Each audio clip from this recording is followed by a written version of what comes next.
Radio Simbirtuu.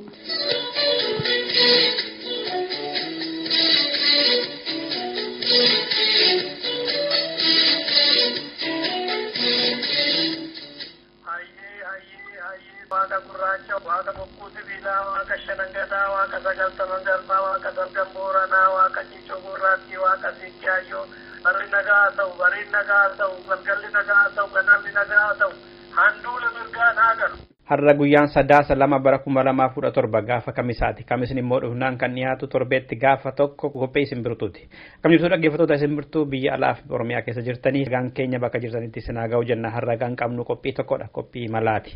Qophii malaa har'aa kana keessatti keessummoota sadii qabna. Obbo Abdataa Hoomaa, Obbo Caalaa Urgeessaa fi Obbo Abdurrahman Muusaati waan irratti mari'annu qabna. Sirboota isin bohaarsu kan jedhus qopheeffannee qabna. Har'a oduu waan hin qabaanneef of koltii isin gaafanneerra. Sabataan kanan gara qophii malaatti dabarra. Maarreen waliin tura.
Duraan dursee dagalatoma maqaa keessanii fi eessarraa bakka buutanii akka dhuftanirraa kaaname. Maqaan kiyya Abdurrahman Musaati Afrika Kibbaa irraa bakka bu'e. Maqaan koo Abdataa Hoomaati Awustiraaliyaadhaa dhufee. Maqaan koo Caalaa Urgeessaan jedhama Switzerland irraa. Awurooppaa, Awustiraaliyaa, Afrikaa ardii sadii. Kora kanatti nama baay'eetu dhufe. Hirmaannaan kora kanaa maal fakkaata ture obbo Abdataa? Hirmaannaan kora sabaa faffaa kan adda bilisummaa Oromoo akkan eege walitti argee inni guddaan tokko jaallan waggaa baay'ee kan waliin argin kan miidiyaa adda addaa qofaa wal beeknu wal arginee dhimma saba keenyaa fi egeree saba keenyaa waliin mari'achuudhaaf wal arguun isa guddaa tokko hafuura jaallummaa yookaan immoo qabsoon sun karaa ishiin itti bakka geessu irratti namuu yaada tokko qabaachuu fi akeeka tokko horachuun isaa akkan eege walitti argee kana hedduun irraa gammadee waan kanarra. Akkanatti qophaa'a jedheen mootummaan tokko kan qopheessu malee dhaabni tokko kan qopheessu jedhee miti. Haa ta'u malee kana miseensota biyya adda addaarraa dhufan keessumaa keessaa kan hin dinqisiifadhu kan Yemenii fi Jibuutii 7 kan itti fixee as gubbaatti dhufanii hirmaataniif kabaja guddaan qaba. Dhugaa rabbiitti waan itti gammadeera. Abdurrahman bu'aan kora kana gammachuu daangaa hin qabne natti mul'isee kora sabaa har'aan tana ta'e kana kanneen durtaaniin adda godhee jira jeetii yaada. Tokkoffaa hubannoon namni qabatee dhufeen murtiin akka nam tokkotti qabatanii namu yaada isaa yaada bilchaataa egeree Oromiyaatii fi Oromoo dhaaba adda bilisummaa Oromootiif gumaachuudhaaf namu sammuu keessatti qabatee dhufe bilchaataa ititaadhaa fi tarkaanfachiisaadha. Isa kanarratti immoo falammiin deemsifamee falammii sirna bareedaadhaan karaa dimokiraasiitiin namu hamma fedhe wanta itti dhagame dubbatee waliigaltee maayirra itti gahamuun danda'ame. Waliigalteen sana immoo namu kiyya je'ee fudhachuu kan ittiin danda'e. Ititaa fi bilchala isaa daran ammoo hamileen namaa kan jaarmaa adda bilisummaa Oromoo karaa sadarkaa kutaa, sadarkaa konyaa, sadarkaa onaatti tureenii fi miseensonni waraana adda bilisummaa Oromoo asirratti argaman hundi isaanii wal hammatee tarkaanfii cimaa fi hubannoo wal fakkaataa fudhachuu isaaniiti. Kanaaf korri kun kan hin eege laata namni akkuma biyya alaa kana keessatti fi bakkoota adda addaatti himamaa ture adda bilisummaa Oromoo lallaaffatee jira har'a kanarratti waan waliin galuun fakkaatu ka jedhu sana immoo maalii laata ka jedhu qabaachaan ture ammoo itti fufiinsaan namni taa'ee wal dura dhaabbatee falammii cimaa geggeessee sadarkaa kanatti as ba'u guddaan dinqisiifadhee sadarkaa dhaaba keenya keessa jiru dimokiraasii dhaaba keenya keessa jiru keessatti illee waan hin takkaan hubatiniin hubadhe jechuuf hin jedhe. Obbo Abdataa hirmaannaa kana keessatti shamarran dargaggoon qeerroon waraanni bilisummaa Oromoo abdii isaan qaban onnee isaan qaban dabalaadha moo maal hubattan? Kan kora sabaa kan darbe irrattis kan bara 2004 irratti hirmaadheen ture.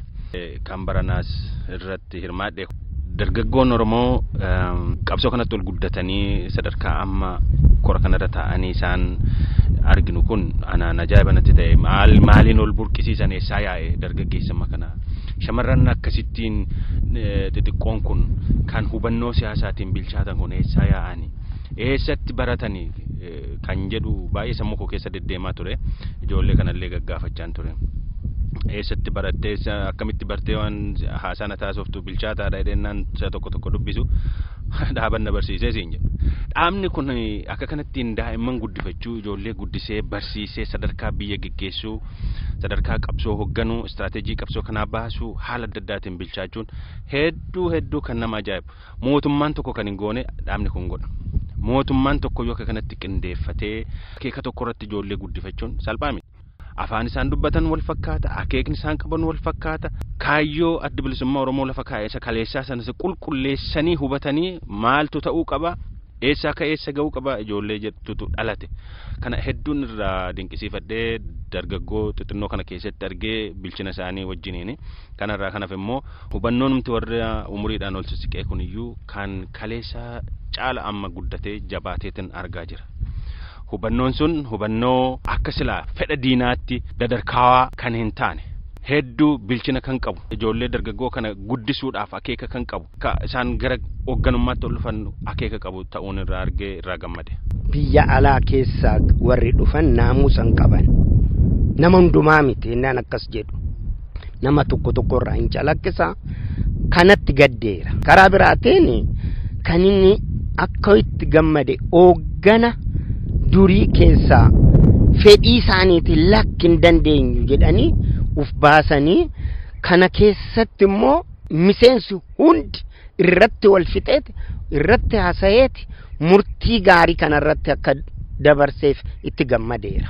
Haala geopolitics irraa ka'ee hoggana darbee kuni haga tokko addaan ciccituunii fi gargar faffagaachuun haalli sochii itti wal dhuunfatanii walii wajjin qunnamtii cimaa qabaatanii murtii jajjaboo itti dabarfatan irratti rakkinni jijjiraachuun rakkoon keessaa kan haga tokko hubannaa siyaasaa irratti garaagarummaan jiru hoggana kana haga tokko itti tarkaanfii cimaa fi murtiilee jajjaboo qabsoo kana duratti tarkaanfachiisan furachuu dadhabuun ni mul'ata akkaatuma gabaasa irratti nu hubatameeyyuu kana jechuun hammi calalamee walitti hafe cimina isaatiin walitti hafee daadarkaa shoorarkaa mooraa qabsoo bilisummaa Oromoo keessa naqame akkaataa siyaasaan kun galii isaa itti ga'u irratti hanqina wal hubannaa jiru sanarraa calalamanii fuula tokko irratti wal deebisanii walii wajjin hammitti hafe kuni dhuguma dubbachuudhaa fi akka seenaa qabsoo bilisummaa Oromoo keessatti akkuma seenaa uummata Oromoo keessattuu waan dinqisiifatamuu qabu keessaa tokko jedhee yaadan haala keessa turerraa laafinni mul'ateera. Laafinoota sana akkatti irra aannu jechuudhaaf immoo yaaliin godhame yaalii guddaadha yaaliin haga kora sabaa kana mijjeessuudhaaf tattaaffiin godhame kuni tattaaffii kanaa ol godhama jedhee waan yaadunatti hin mul'anne kana agaasitti godhame fuula kanarra nama fiduun fuula kanarra uummata Oromoo deebisuun fuula kanarratti qabsaa'ota deebisuunii fi waaltummaa bulchiinsaa fi humna qabsoo kana geggeessuutii fi akkaataa qabsoon kun itti deemu deebisanii itichuudhaaf tarkaanfiin fudhatame tarkaanfii cimaadha laafinoota san irraa aanuuf wanni godhame hedduu nama gammachiisa abdii guddaallee namatti hora. Qabsoon keenya kan 91 fuuldura turee fi isa kana akkamatti godhumatti dirreetti namu wal bira qabee ilaala waraana namni hedduun gaafsan arge waraana hedduutu turee hidhannootu turee namoota umuriin bibilchaatuu fi ijoolleen turan isa kana wajjin haadhannaa wal bira qabee ilaalu inni ammaa kun adda ta'e natti mul'ata maaliif jennaan rakkinoota dhiphinoota turan kana keessa darbamee dargaggoo akkasii kan egeree biyya bilchina qaban heddumminaan illee har'a sadarkaa kana hidhame kan lakkoo utuma biyya qabaannees waraana kanaa olii horannee waraanni kanaa olii biyya sanarra jiraatu qabaa waan jechisiisu nama jechisiisu miti waraanni nuti amma qabnu waraana bilisummaa Oromoo qabu waraana gaa waraana hedduudha. Guddina guddaatu argamaa jira jechuudha. Kana keessa darbamee rakkinoonni gaafa 2008 uumaman sun akka ta'etti uumame haalli gaafsan darbe immoo akka salphaatti hin dabarre gaaga'amoota gurguddoo fideetu darbe.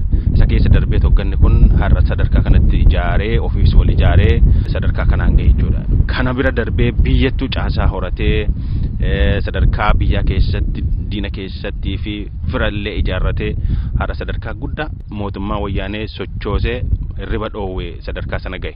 Kanaafuu qabsoon kun guddina guddaa agarsiise. Hir'inoonni namoota keessattuu biyya adda addaarra jiran kana yookaan hawaasa ala jiru kana hubannoo dhabuu diinni karaa adda addaa dhimma itti ba'ee olola adda addaa geggeessee soba dhugaa fakkeessee itti odeessa isa sana fudhatanii gariin duubatti harkifachuu gargaarsa qabsoo kanaaf gochuu qaban dinagdee fi yaadaan haalota adda addaan gochuu qaban irraa hedduun gara alaa kanatti buusannaan hin jira innuyyuu booda kana keessa hawaasni ala jiru kun haala gaariidhaan hubataa jira amma kan hin hubanne illee gara fuulduraatti hubannoo gaarii irraa argata jenna kora kanarraa maaliif korri kun hedduu dimokiraatawaa fi hedduu qulqullummaadhaan kan adeeme nama kamiyyuu kan hammate kan kaleessa haalota adda addaatiin keessaa yaa'an illee har'a deebi'anii dhaaba kanatti dhaabni kun balleessaan inni godhe hin jiru anatu yakkee mirga koosas keessa taa'ee dubbatachuu gaafatachuu wanneen uumaman hundaayyuu as keessa taa'ee sirreessuun otoo irra jiru dallansu adda addaan achi babba'ee jedhee kan deebi'e as keessatti illee hirmaannaa godhe waan arginuuf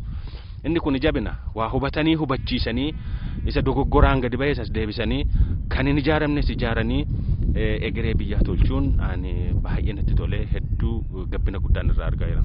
Akkatti nanu fi kootii ilaalu haala keessa dabarsinee 2008 irraa qabee amma 2010tti rakkina guddaa ture sanammoo Hoogganoonni adda bilisummaa Oromoo Jaal Daawit Ibsaatiin hoogganaman cimina guddaa agarsiisanii haala biyya keessatti jiru hundumaa jijjiiranii qeerroo ijaaranii amma waraanni adda bilisummaa Oromoo ijoollee barattoota qeerroo yuunivarsiitii adda addaa keessa baan ammatee haala cimaa haala gaarii sabni Oromoo immoo keessuma biyya keessa kan jiru waan kanarratti tarkaanfii fudhatee cimina agarsiisee eenyummaa isaa agarsiisaa jira.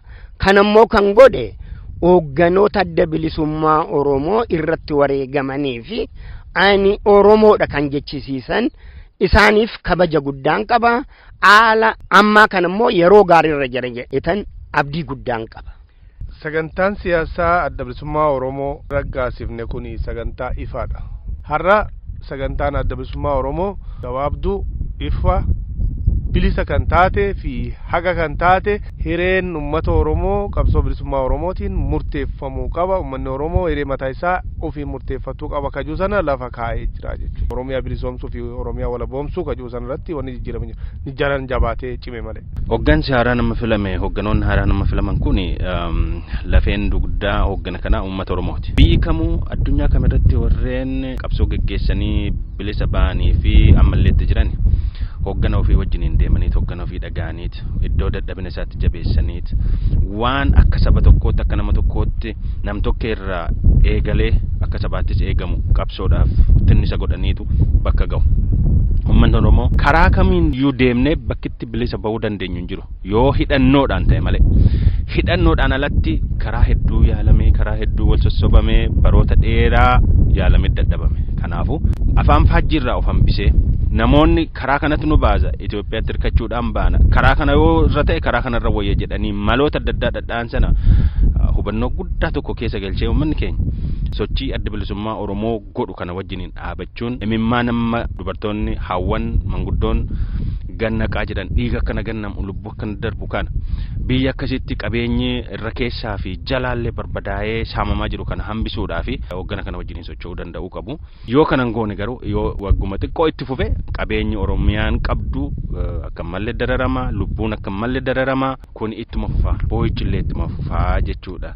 Kanaafuu akka uummataatti kanarraa eegama. Akka hoogganaatti immoo yoo uummanni kun jabina isaaf kenne karaa danda'u yaadaa fi dinagdeedhaan jabeessan waraana kana jabeessan balballi isaa banaadha. Kan dhufeellee waraana kana ilaaluu danda'u waraana dila kana ilaaluu danda'u jiraate dhufee ilaalee waraana kana wajjiniin oolee bulee haala jiru ilaaluu ni danda'a. Balballi qabsoo kana keessatti daangeffame hin jiru. Namni ani dhugaatti qabsoo kanatti nama adda bilisummaa Oromoo wanti inni geggeessu kun qabsoo haqaati jedhu hundumtuu dhufee ilaalee faana hirmaachuu danda'a. Afaan faajjii namoonni sooshaal miidiyaa fi haalota adda addaatiin uuman kanarraa of qusate qabsoon kun akka inni bakka ga'ee akka namaatti biyya isaarra jiraatu daa'ima isaatti guddifatu irratti qiyyaafatuu qaba. Hawaasni hooggana kana wajjiniin deemee jechuudha. Hooggana kana hin qabne immoo maal akka inni ta'u ifa waan namni hooggana hin qabne garratti hin adeemu akeekni inni godhatu karoora inni godhatu hundumtuyyuu kan matayyaa ta'a kan waloor kan matayyaa immoo nama hin baasu qabsoo akkasii kana keessatti mootummaan wayyaanee immoo akkuma beekamu kora kana eegaa jira. Uummata Oromooti olitti eegaa jira. Maaltu narratti labsa mala maaltu ta'a laataadha. Korri kun akkas fonqolchii achiisa kaasu abdiin irraa qaba. Maaliif jennaan waliigalteen cimaan asitti amma ta'e kun namoonni kutaa hundarra bakka hundarra haalli adda addaallee otoo san daangessiin miilaan deemee karaa fagoo deemee inni kaan immoo bakka fagoodha. Haala addaatiin dhufe kun hundumtu waa karooruuf waa akeekuuf akka inni ta'e waan beekuuf mootummaa wayyaanee kanarratti shakkii fi yaaddoo guddaa tokko itti uumeera. Isa kanaafuu uummanni Oromoo biyya keessa jiruu fi biyya alaa jiru wanta akkas raafame kana waan akkas socho'e kana buqqisnee ofirraa gatuudhaa fi harka wal qabannee akka sochoon yoo ta'e hedduu gaariidha. Yoo kana hin taane rakkinoonni ammallee duraan dubbachuuf yaala sun nutti deebi'u jechuudhaan nurra jiru. Kanaafuu yaaddoo mootummaa wayyaaneetti naqeera. Obbo Caala hooggana amma bahee kanarraa uummanni diiyaasporaa kanaan dura abaa'oo arrabsaa yookaan jibbaa yookaan hooggana dadhabaadha jedhan kun akkamittiin fudhatutti ni yaaddu? Kun biyya alaa keessatti akka nu hubadhutti warra diinaa hojjetu. Diinni immoo yoomumaa diina. Kanaafuu hoogganni amma filame kun akkan ilaalutti qabsoo saba Oromootiin gaggeeffamu kana bakka cimaadhaan ga'a jedheen abdii qaba. haa ta'u malee ani abdiin koo korri ittaanu biyya keenya keessatti akka godhannuun abdii qaba. Karaa biraatiin warri olola'uuf biyya alaa keessa taa'ee wantin dabarfachuu barbaadu seenaan gaaf tokko nu gaafachiisa wal gaafan kanarraa akka uf qusatan ergaa koon dabarfadha.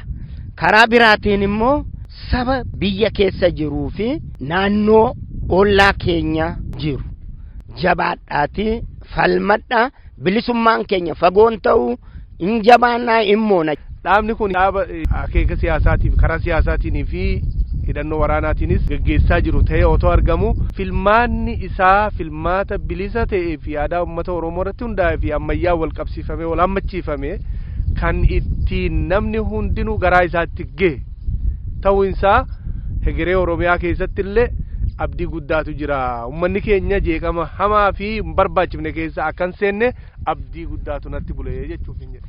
Namni afaan faajjidiin uumurraa warreen qubsuma isaa kana akka inni bakka dhabee badu barbaadantu olola irratti geggeessa. Akkasumattiin hubachuun gaariidha. Haa ta'u immoo warri bakka nu kennanii nu waliin dhaabatanii qabsoo kana nu faana geggeessaa jiran kun dhugumatti yoo dubbanne qaama saba kanaa ta'aniit rakkoo fi dheebuu saba keenyaa kana wajjiniin dheebotanii wajjiniin rakkataniitu waan nu gargaaraa jiru. Korma kanarratti illee yoo taajjamne eeginsi godhamellee eeginsa addaa sekuritiin biyya kana geggeessaa jirullee baay'ee kan namatti toluu fi kan nama ajaa'ibu.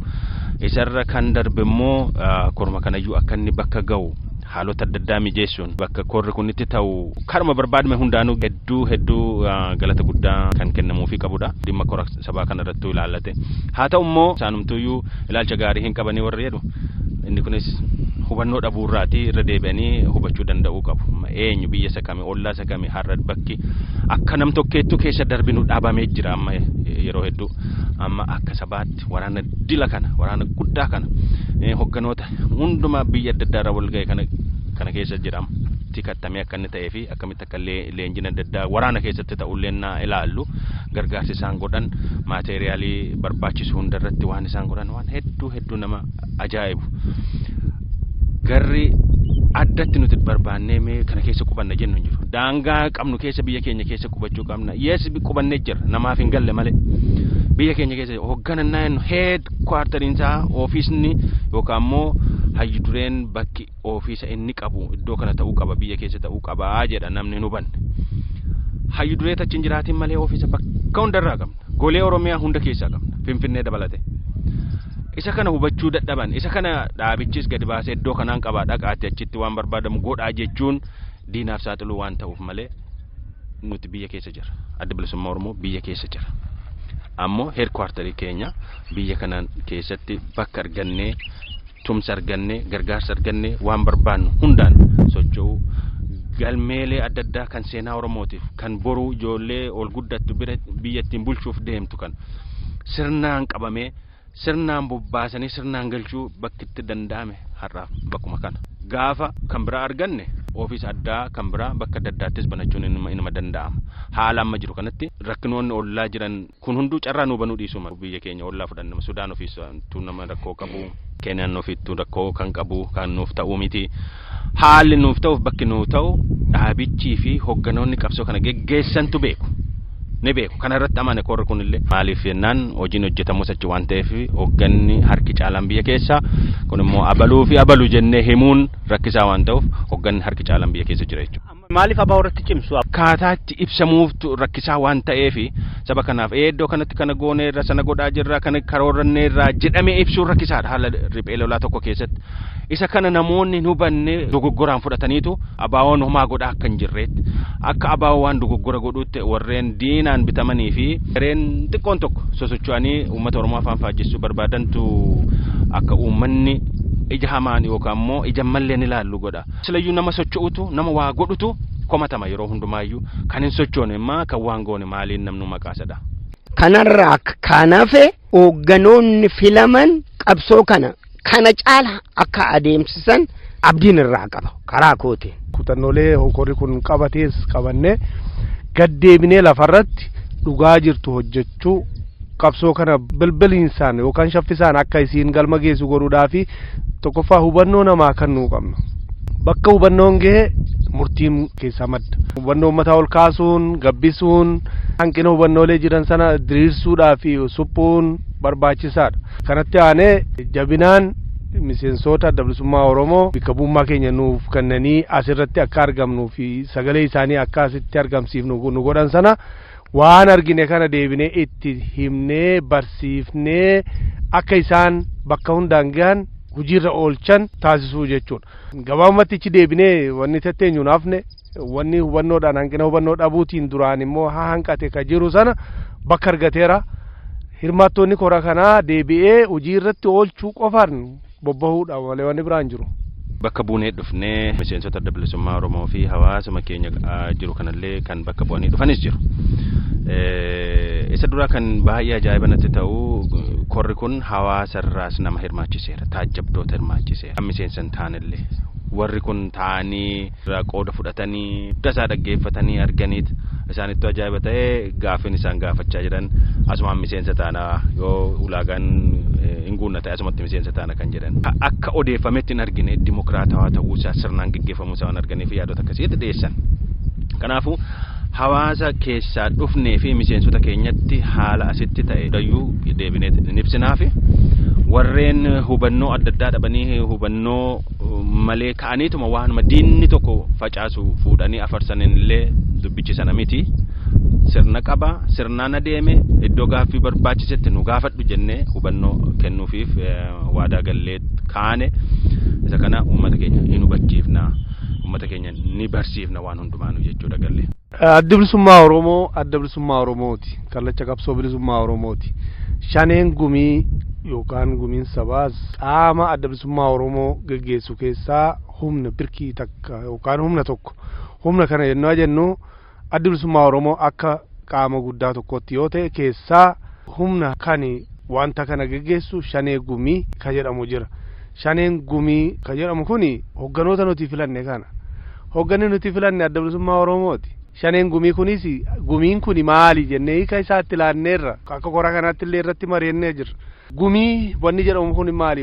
Walgahiidhaan dhufanii waan tokko warreen murteessuu danda'an wanneen murtii olaanoo fudhachuu danda'an jechuudha. Dhaaba kana keessatti shaneen gumii kuni hojii raawwachiiftuu qabsoo kanaati, jaarmaa kanaati. Isaanis achi keessatti hoggansa nuti filanne kana warreen nuti filanne kana waan ta'aniif rakkoo irraan qabu. Korri kunis rakkoo itti nagarree wanni kun sirriidha, hojiin kun itti fufuu qaba, jaarmanni kun isumayyuu deebisee sirneessee sirnaan itti deebisee hojii itti laatee jira. Shaneen gumii adda bilisummaa Oromoo qaama hojii raawwachiiftuu qabsoo kanaa ta'uu isaa ifatti hubannee uummata keenya hubachiisuudha. Warreen farreenis kana hubachiifneetti deemu.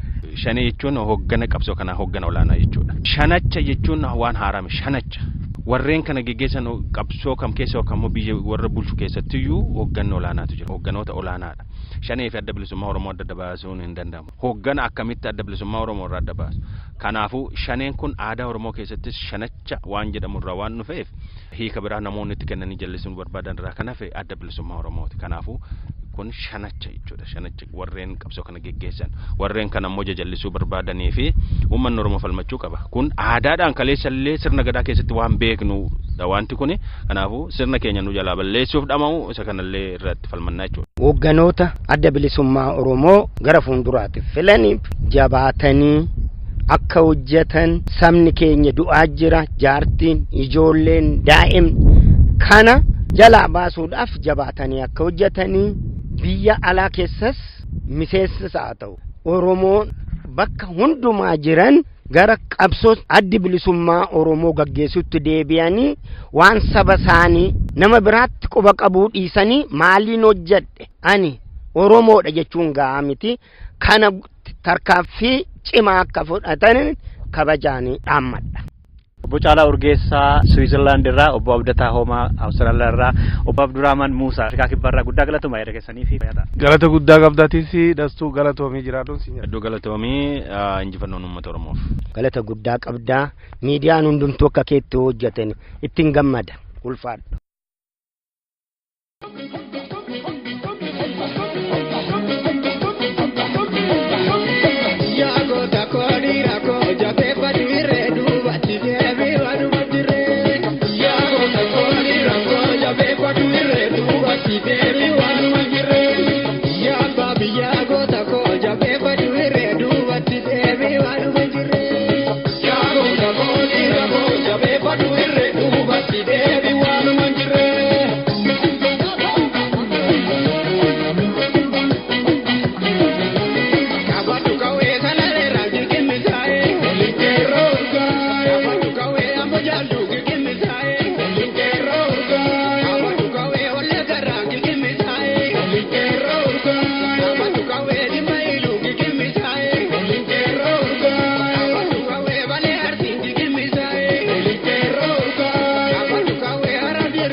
Dhaggeeffattoota keenya qophii keenya har'aaf jennee kanumaan raawwannee jirra. Waan waliin turtaniif guddaa galatoomaa jecha sirba Nasraa Yuusuf kan isin affeeree nagaatti kan isiniin jedhu Annasu Dulaati torbee dhimma biraa qabannee walitti deemnutti haala gaarii keessa akka turtan isinii hawweera yeroo hundumaa.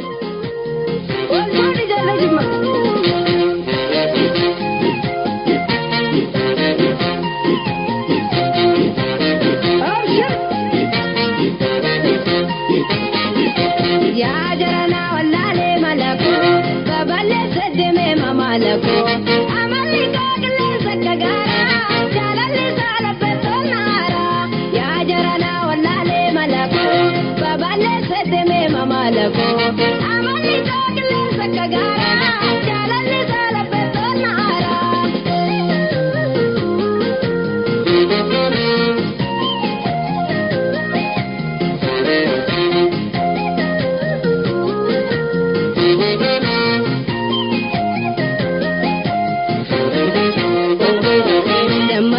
Kiyami adam madamu siada tambula otuman sewamu namani nasa uwasa natadesa ufta hunda umteo wali nugesa iranga de sarbosi kexile kiyami chuko sinjibine oduna mamba kandize male ramango kapanchi ze male iranga de sarbosi kexile chuko sinjibine oduna mamba kandize male ramango kapanchi ze male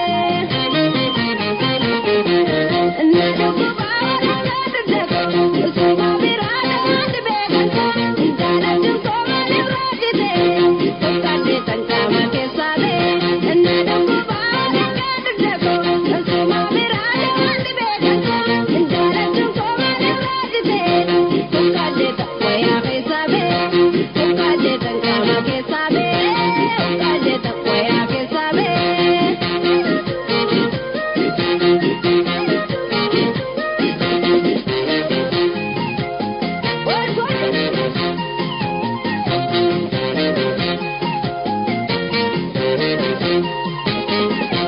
Yajarana walale malako kabale sedeme mamalako amalika kille sakagara jalali salapetonara yajarana walale malako kabale sedeme mamalako amalika kille sakagara jalali salapetonara.